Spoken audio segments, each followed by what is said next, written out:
Hello everyone, welcome to Screen Scream on Viola.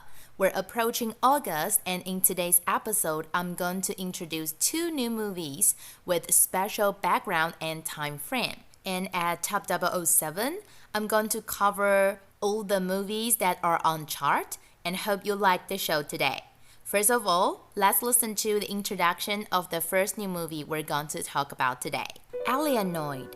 The door of time opens between the swordsman who wants to seize the legendary divine sword at the end of the Goryeo dynasty, and those who chase after an alien prisoner imprisoned in a human body in 2022. While the first new movie we're going to talk about today is a Korean movie, but what's so special about it is that it's not a romance. You can say it's an action, it's also a fantasy, and most important of all, it's a sci-fi movie.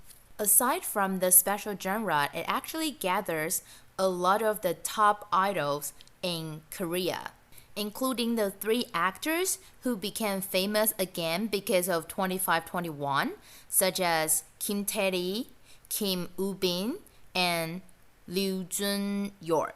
As we heard in the introduction, the movie is about swordsmen. So the female protagonist, Kim Tae-ri, did special training for it. In order to represent how strong her character is and the charisma of being good at martial arts, she specifically trained with jogging and athletics. I personally think this is really amazing because if you want to train yourself or me, I might go jogging, yes, that's the easiest part, or I may find a trainer, or I can play basketball. But I wouldn't do athletics because that's something I don't know at all. So I guess maybe Kim Tae-ri has some basic training before. As for the male protagonist, Kim Woo-bin, it has been 6 years since the last time he played on the big screen. So for his fans, it's really a good news that he's in this movie. In Alienoid, he challenged himself with a lot of very difficult action scenes in which he needs to act on screen. And also, we have the chance to witness his emotional acting skills. Besides the brilliant actors, the most interesting part about the movie Alienoid is that it combines the ancient dynasty and modern world. Well, actually it's not modern world because it's alien, so it's maybe even future, but the background is set in 2022, which is this year. So it's probably going to be very interesting.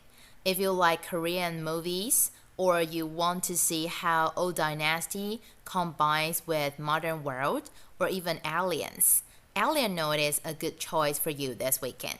And now let's listen to the introduction of the second new movie we're going to talk about today. Fabian, Going to the Dogs, Berlin, 1931, a milieu between sublets and the underworld, where brothels are artist studios. Nazis are yelling abuse in the streets, and Babelsberg is dreaming of producing psychological cinema. Life is surging, society is fermenting and corroding. As long as he still has a job, Jacob Fabian, who has a doctorate in German studies, writes advertising copy during the day and frequents the city's more outlandish establishments with Stephen Laboud at night, while his friend, who later confesses to having failed in the subjects of life and profession, is a go-getter when it comes to communism and sex. Fabian remains sober and distant. Without really believing in it, he is waiting for the victory of decency. His love for Cornelia is the only thing that makes him question his ironic fatalism. She becomes a ray of hope in his crumbling existence. Ein Nachbar schläft, ein anderer klagt, ein dritter redet viel. Wow, the second new movie we're going to talk about today is a German movie, and the introduction sounds very serious. The background is set in 1931. It seems like it's set in Nazi Germany, but actually it's our generation. Why do I say that? Because it's what Fabian embodies. It has been 90 years since the original work was published, The original work is called Fabian, the story of a moralist. The director keeps all the tragedy and the urgentness, the energy, and the grassroots in the original work in this movie. Besides, the most important modern parts and originality in the movie comes from how the director combines the generation and the complexity of life into the core of his story. I would say this movie is released in a generation that both politics and societies are chaotic, just like the time when the original work was released in 1931 in Nazi Germany. And that's exactly the reason why the director wants to say something to his audience. He thinks that the author of the original work recorded the daily lives in Berlin in his late 20s or even 30s. Berlin back then wasn't representative, wasn't underworld, wasn't dark or lifelike.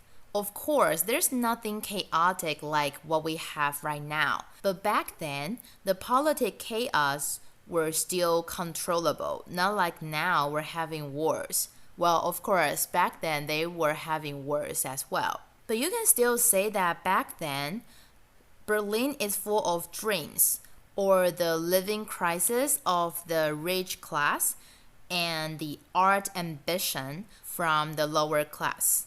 So watching this movie might not be as happy as you would feel if you go watch Alienoid, and it seems very serious. But if you like German films, or you want to know what's happening in this chaotic world, maybe you can look back in 1931 and it's possible that the answer is within it. Before we move on to Top 007, let's review what we had from last week first. Top 3, Jurassic World Dominion. Top 2 was Top Gun Maverick. And Top 1, Thor Love and Thunder. Without further ado, let's listen to what we have from Top 7 to Top 4. Top 6, Decision to Leave. 많이 놀라셨겠습니다. Elvis. Mr. Elvis Presley. Top 5, Detective Conan, The Bride of Halloween. Top 4, Where the Crawdads Sing. A little girl surviving in the marsh on her own, reviled. There's only one new face on the chart from top 7 to top 4 this week. So let's go through all of them. We have 2 top 6 this week. Decision to Leave. This is a Korean movie that I introduced 2 weeks ago. Even though it's rather a small budget, not a blockbuster, and maybe you don't see a lot of promotion, but this is really a good movie that you can try. Elvis, it has been on the chart for a while, and although it's not so popular in Taiwan, its box office performed pretty well in North America. So I guess there are more people in the US who like Elvis Presley, or just those people who like Elvis Presley in Taiwan don't like to go to movie theaters. But this is also a movie that's worth watching. Top 5, Detective Conan, The Bride of Halloween. My friends who have seen the latest Conan movie all say that it's really good. And I don't know if it's going to be released in the US, but if it does, I'm pretty sure it's going to be a sensation once again. Just a few days ago, the author of Conan said that he finished the ending of it.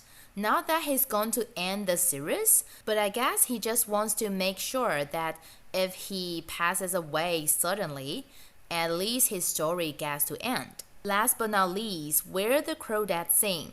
This movie is going to be released in Taiwan on September 8th, so I will probably talk about it when September comes. But it's already released in North America, and since it's on the chart, it means that it's somehow popular. But the thing is that it's not critically acclaimed, so maybe only for those who are interested in the mystery story. Otherwise, it's not recommended to watch it. Time really flies. Let's move on to top 3 to top 1. Top 3, Top Gun, Maverick. Captain Pete Maverick Mitchell. Let me be perfectly blunt. You are not my... Top 2, Thor, Love and Thunder. He went from dead bod to good bod. And after all that... Mjolnir. Top 1, Minions, The Rise of Gru. Alright, I'm not Minnie. Please stop calling me that. Wow, Minions The Rise of Gru is top 1 this week. And we heard that Jurassic World Dominion fell out of the chart. Since we've talked about these 3 movies for more than 2 times, I get to pick whatever I want to discuss. So as a Marvel fan, I'd like to talk about Thor, Love and Thunder a little bit more. And it has been 2 weeks since it was released. I guess it's okay to give out a little bit spoilers. So if you haven't seen Thor, Love and Thunder and you don't want to be spoiled, you can turn off the podcast right now. So first of all, the reason why people don't think this one is as good as the other ones. Some people say that it's really a waste to cast Christian Bale as the villain because he disappears after 1 episode. But I don't mind. What I don't like is the fact that it's so easy to predict what's going to happen with the God Butcher. One of my friends, who's actually a scriptwriter, said he's surprised by the ending twist. But I said, what? I always know that the God Butcher, Gore, is going to wish for his daughter to come back. So this is where the spoiler comes. As we know, Gore's daughter passed away even after he prayed to the gods. And that's the reason why he stopped believing in gods and decided to become the God Butcher and kill all the gods.